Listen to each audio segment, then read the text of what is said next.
काही नाही. आज एक कस्टमर का प्रॉब्लम था कि वो जो वॉशिंग मशीन का ये जो स्पिन साइड में जो भी कपड़ा डालते हैं उस वह प्रॉपर ड्राई नहीं होता है। तो हमने इसको ओपन किया। देखिए ये जो पर है इसको आप ऐसे ओपन कर सकते हैं। ओपन करेंगे तो देखेंगे इसका अंदर कुछ ऐसे दिखाई नहीं दे रहा था, लेकिन जैसे देखिए ये वाला रुक गया था। जहाँ पर पानी ड्रेन होता है जाकर ये लग गया था। इसको हमने निकाल दिया।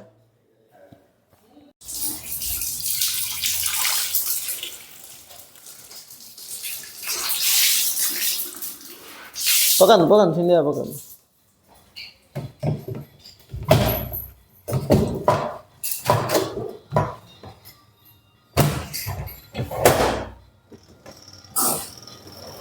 Ala, ala bang ala. Langsung di oke. Panen lagi.